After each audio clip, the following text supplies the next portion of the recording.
Texto de hoje, 1 Samuel, capítulo 16, do verso 4 ao verso de número 13. Eu vou ler e você, por favor, me acompanhe com a máxima atenção. Samuel fez o que disse o Senhor e foi a Belém. Saíram-lhe ao encontro os anciãos da cidade, tremendo e perguntando: é de paz a tua vinda? Ele respondeu: é de paz. Vim sacrificar ao Senhor. Santificai-vos e vinde comigo. E convidou a Jessé e a seus filhos para o sacrifício. Entrando Samuel, viu a Eliabe e pensou: certamente está perante o Senhor o seu ungido. Porém o Senhor lhe disse: não atentes para a sua aparência, nem para a sua altura, porque o rejeitei. O Senhor não vê como vê o homem vê o exterior, mas o Senhor vê o coração.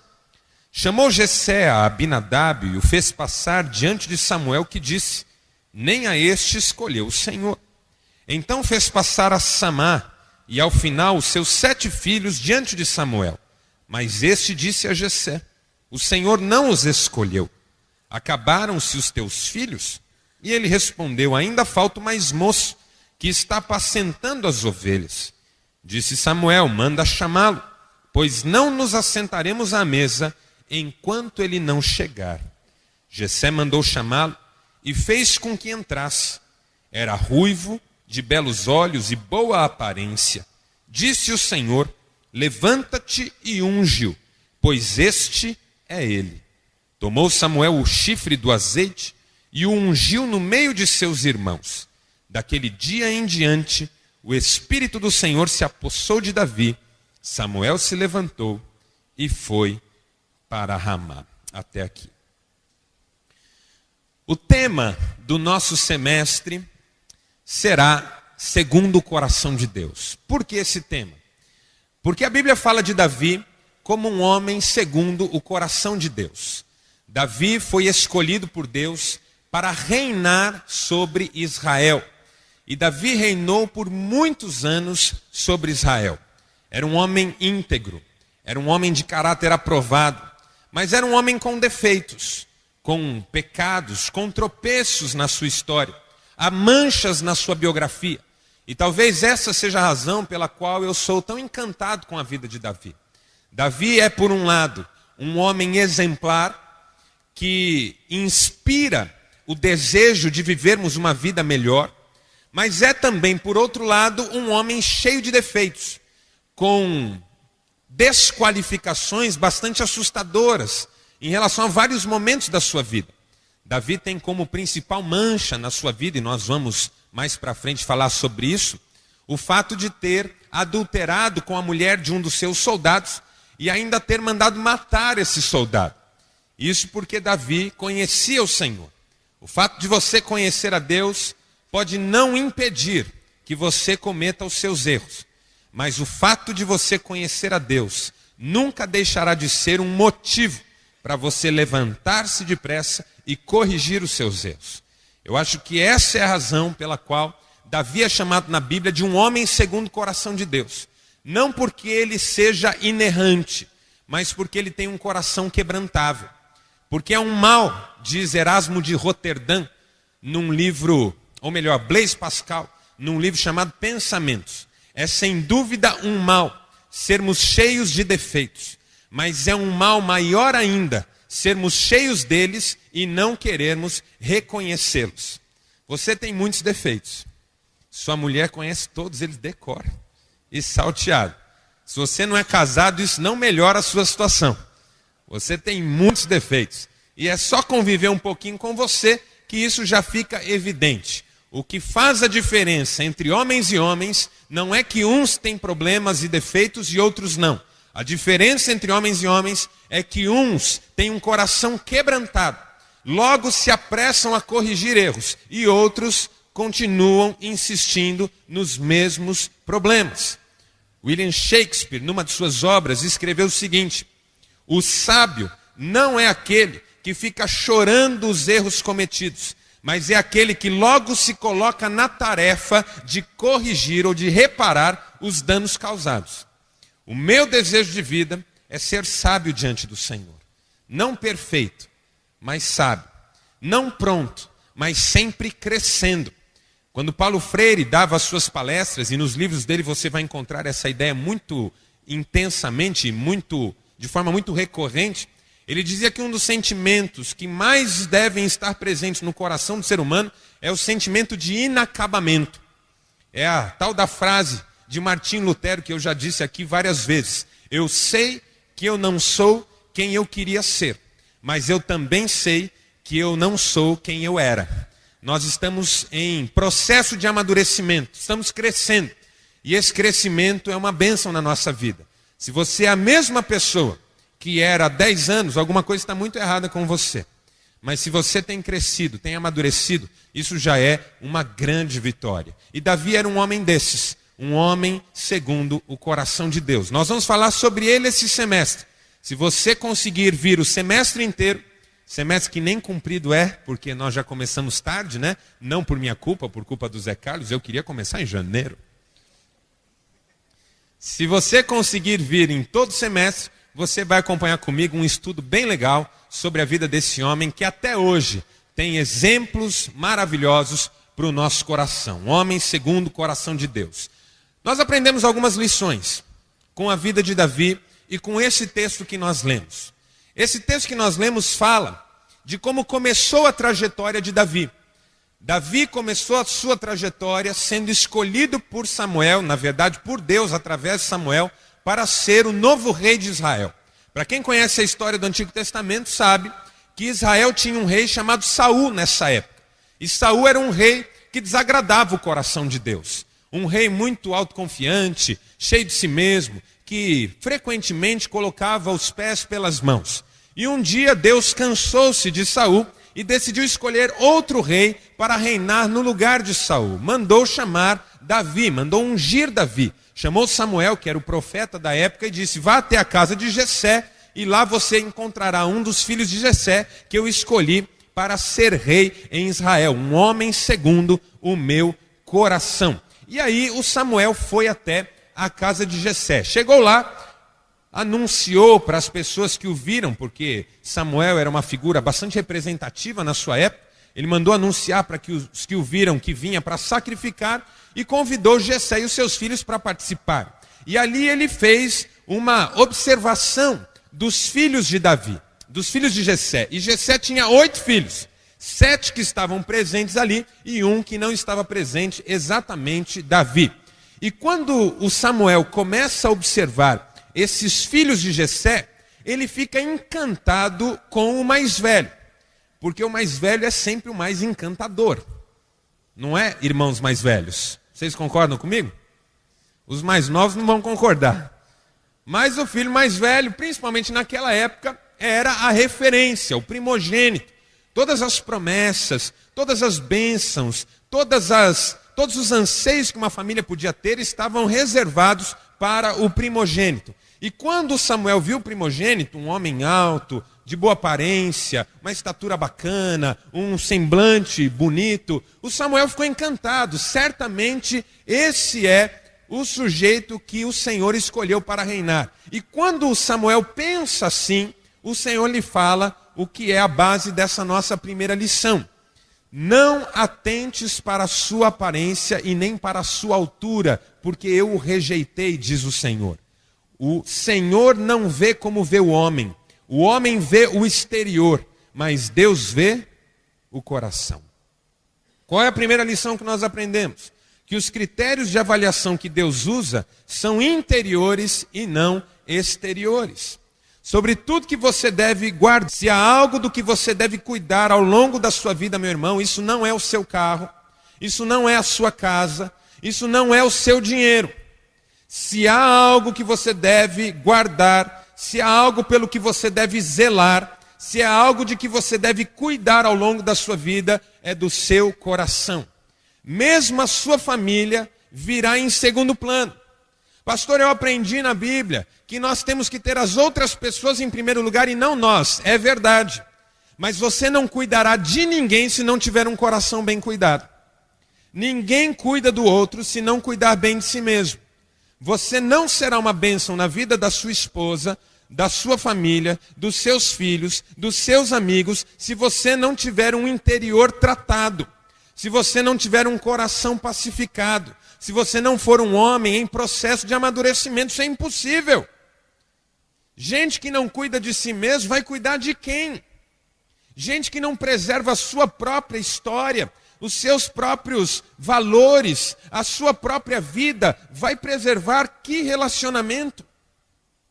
A primeira lição que nós aprendemos nesse texto é essa: se você quer ser um homem segundo o coração de Deus, se você quer chegar longe nos planos de Deus, se você quer chegar longe no caminho da vida, você precisa saber que os critérios de avaliação que Deus usa não são exteriores, mas são interiores. Nós vivemos num mundo em que ficou muito fácil cuidar do lado de fora. Não é verdade? Ficou muito fácil cuidar do corpo, das aparências. Você tem roupa bonita para comprar, você tem cirurgia plástica para fazer, viu, Radamés? Se precisar aí, mano. Você tem, como é o caso do Radamés, uma esposa que escolhe a roupa dele. Não é bom? Você tem opções. Eu fico vendo as mulheres, né, como elas sofrem. Eu vejo a minha mulher, como ela cuida do lado de fora, de uma maneira tão dedicada, não é? A minha mulher, quando ela vai se arrumar, todo o processo dela, que é quase que um rito sagrado, né? Começa assim a 5 centímetros do espelho. Ela passa um lápis dentro do olho e aquilo vai dando uma cor diferente no olho dela. E depois ela afasta um pouquinho, talvez um palmo e meio, e ela passa um batom, aí ela afasta um pouquinho e tem um negócio que ela passa no rosto. Olha a funilaria que é esse negócio. E ela passa no rosto, aí ela afasta mais um pouquinho, e ela penteia o cabelo, e ela pede então para eu dar um espelho para ela, que ela olha um pouquinho como é que está por trás também. E aí ela vai para um espelho grande que ela fez eu colocar no quarto, para ela olhar a roupa, e aí a hora que ela está indo embora, ela faz assim, ó.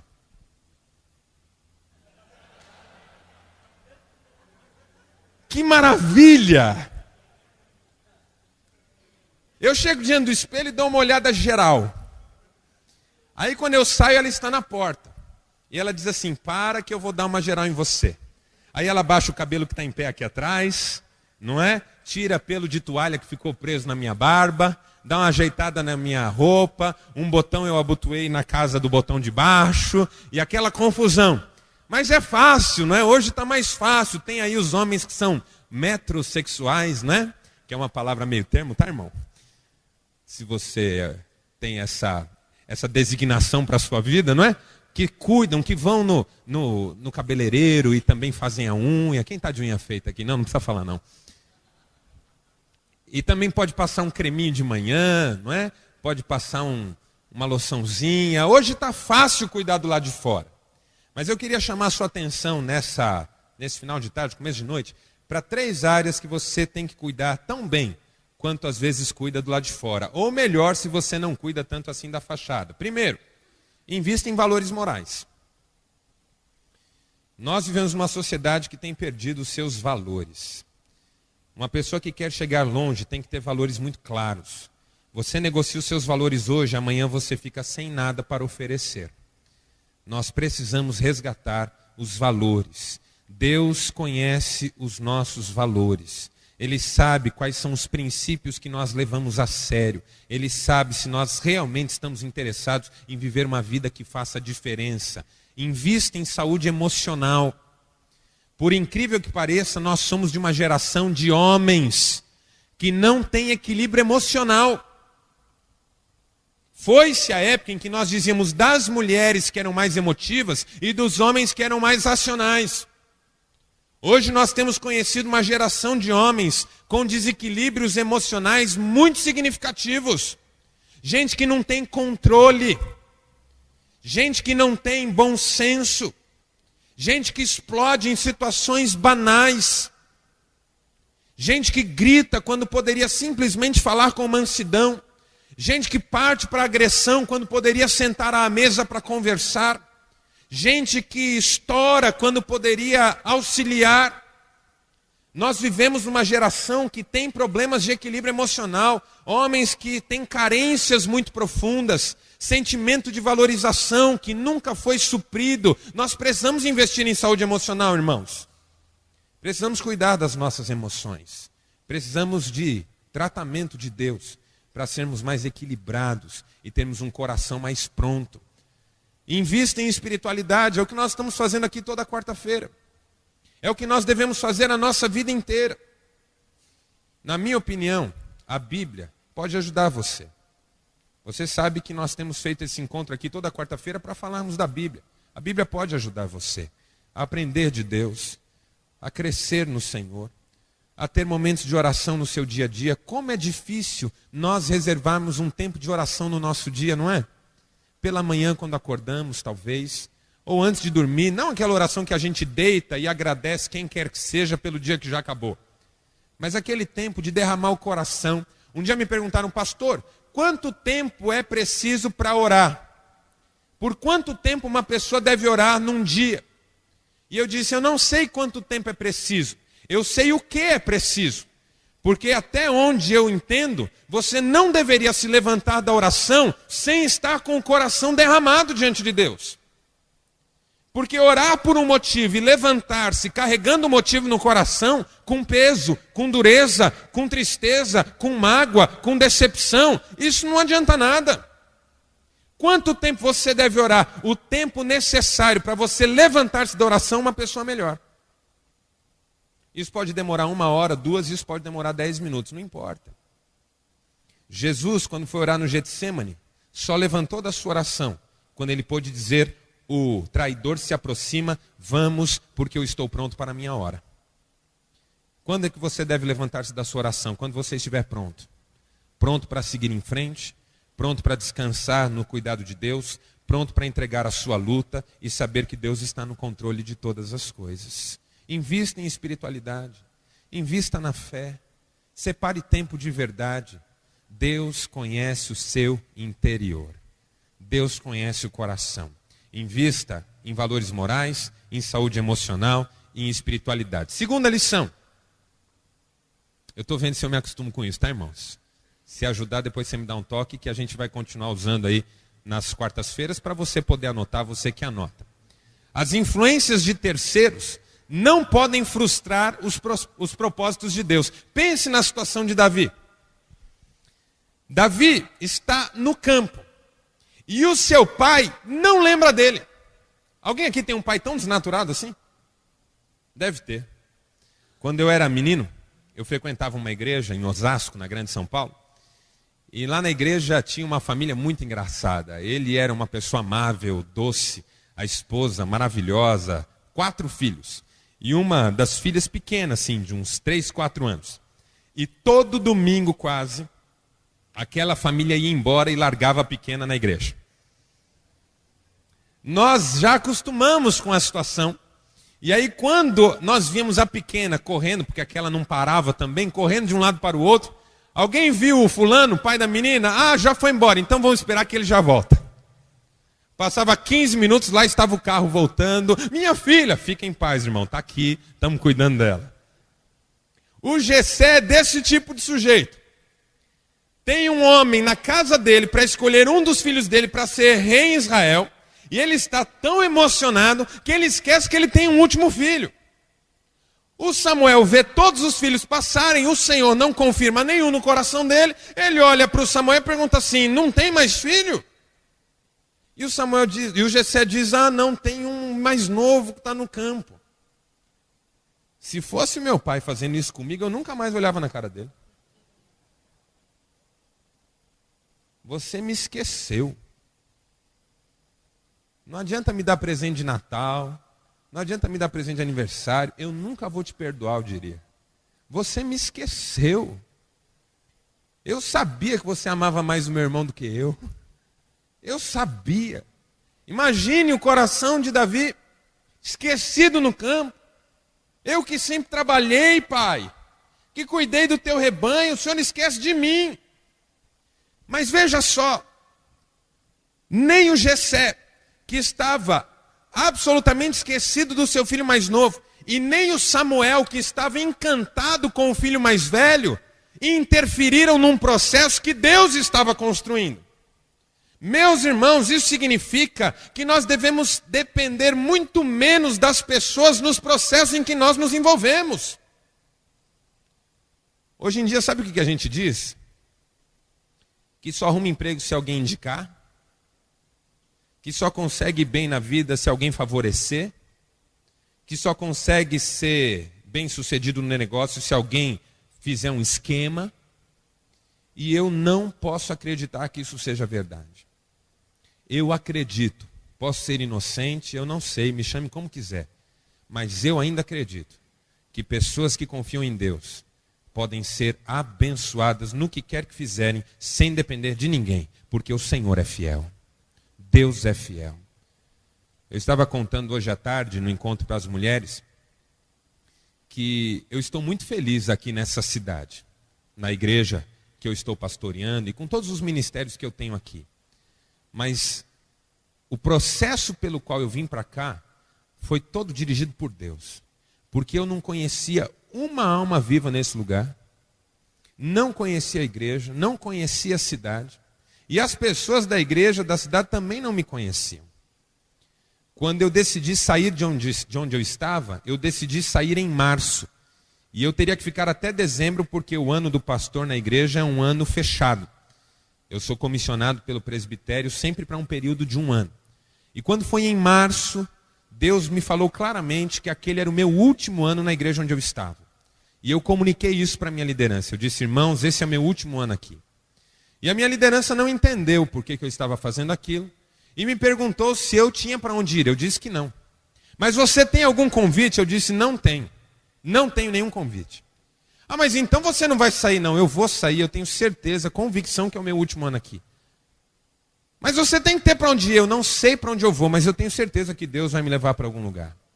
E aí o ano foi passando, chegou abril, chegou maio, e geralmente em maio, todo ano, eu tenho uma série de convites de igrejas no Brasil inteiro. Naquele ano não apareceu nenhum. Aí em maio eu já estava revendo minha posição.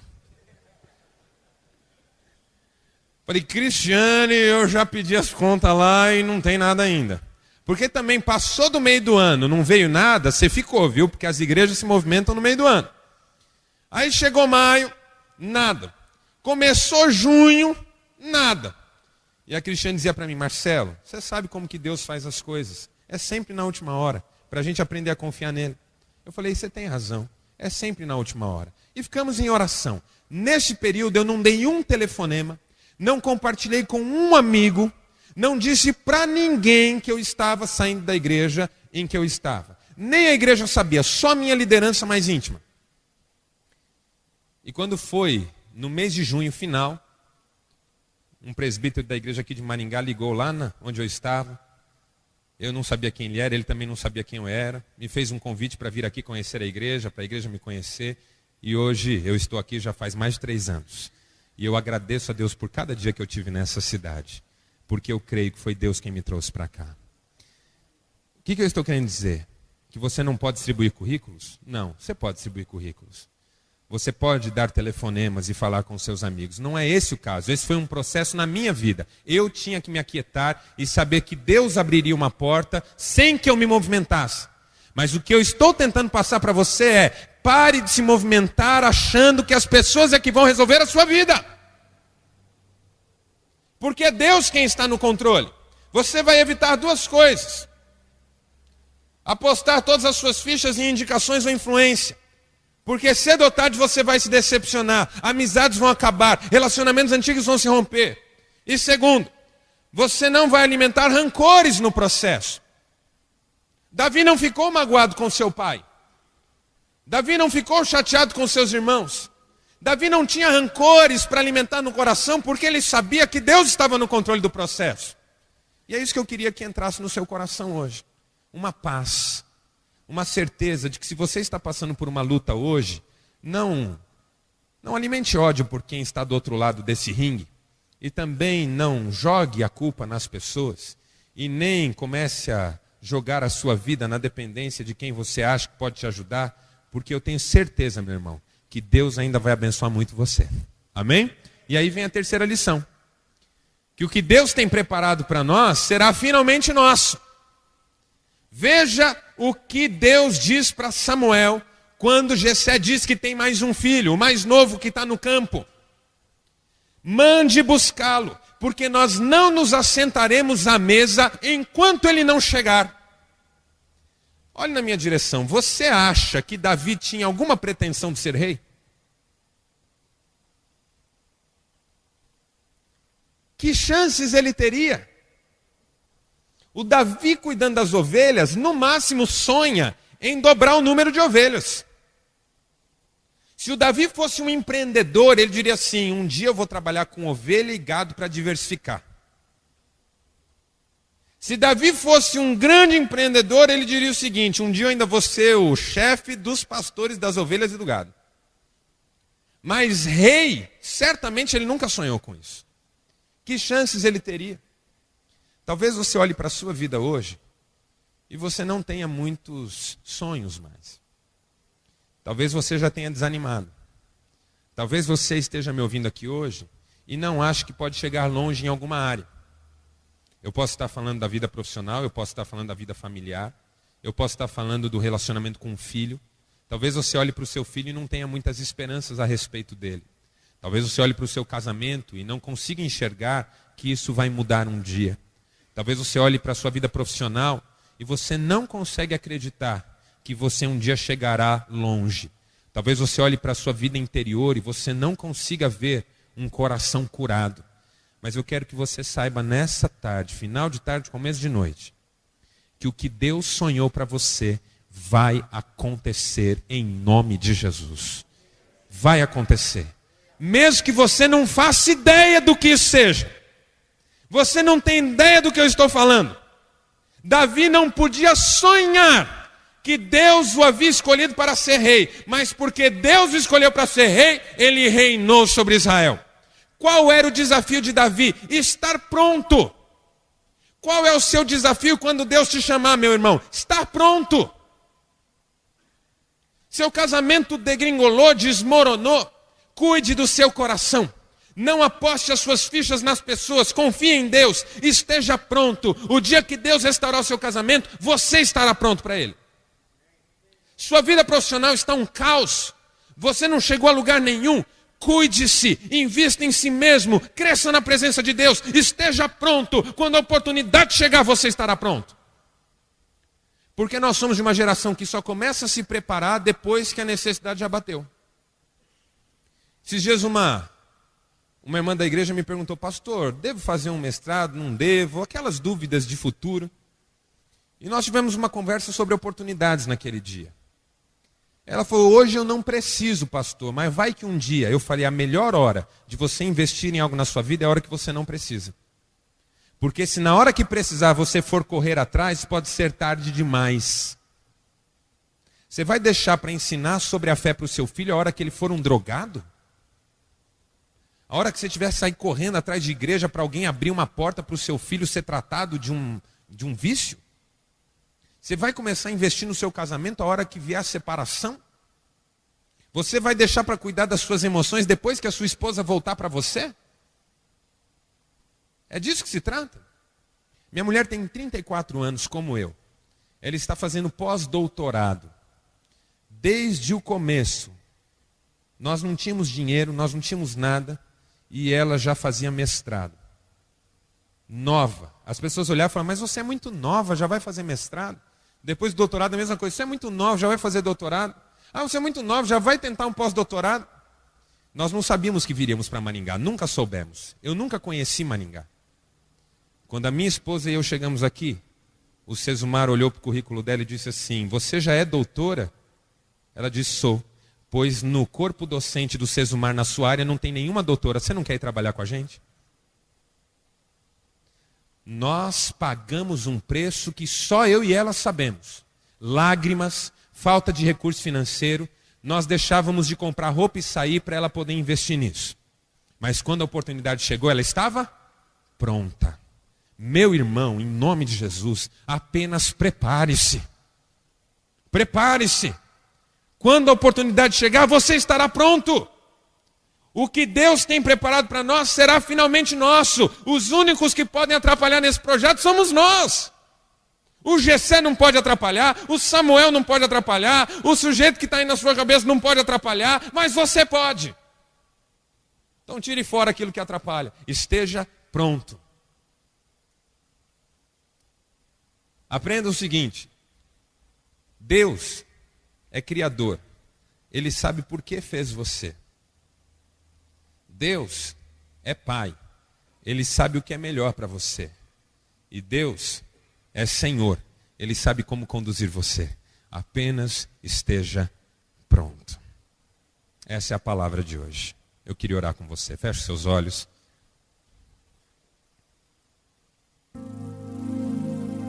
Todos de olhos fechados. Não olhe para mim, não olhe para ninguém.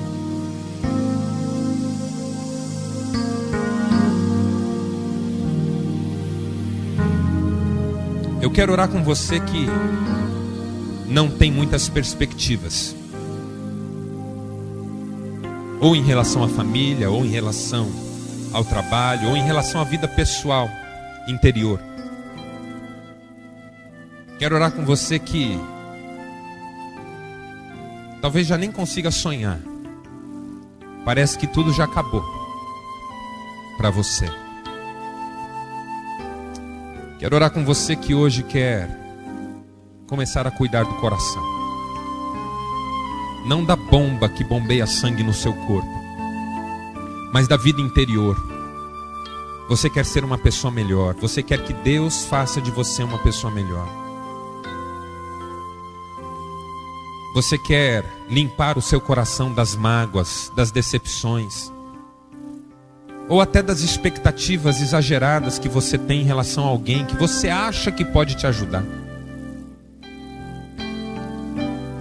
Quero orar com você que quer assumir pela fé hoje que o que Deus tem para você vai ser seu.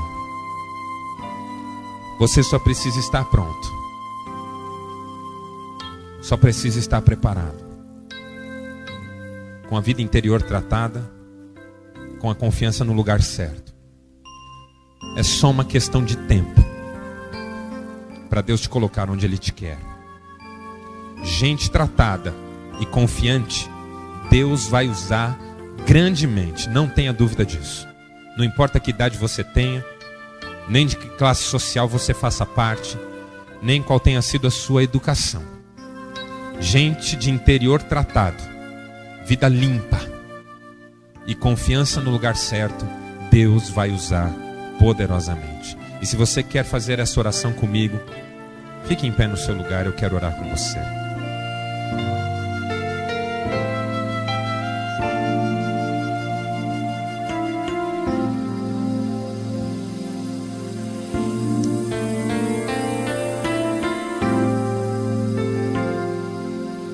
Pai amado, muito obrigado por essa noite, pela palavra que compartilhamos e pelos ensinamentos que essa palavra nos trouxe. A nossa decisão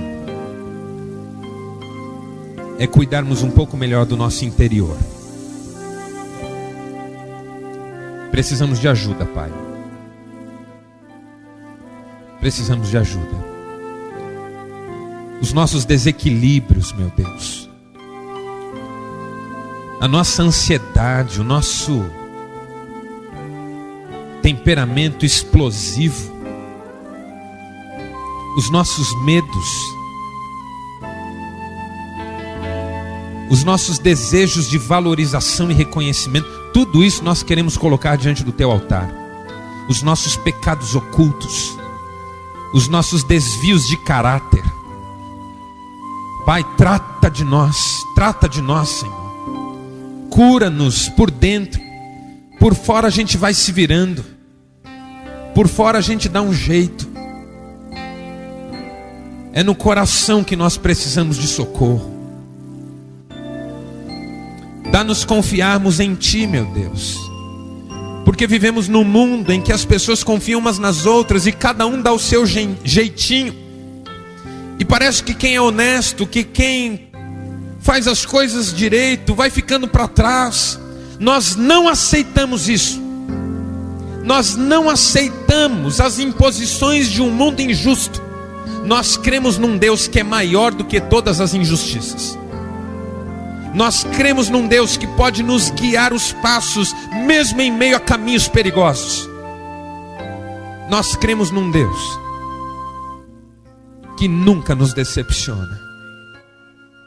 E Pai, para aqueles que perderam o gosto pelos sonhos, para aqueles que já não têm mais expectativas, por aqueles que estão arrebentados na sua vida, eu oro pedindo para que nessa noite haja uma explosão de fé nesses corações, de modo que saibam com todas as forças que o que o Senhor tem preparado para essas vidas, ainda que pareça tão distante, vai acontecer em nome de Jesus, e ninguém pode impedir.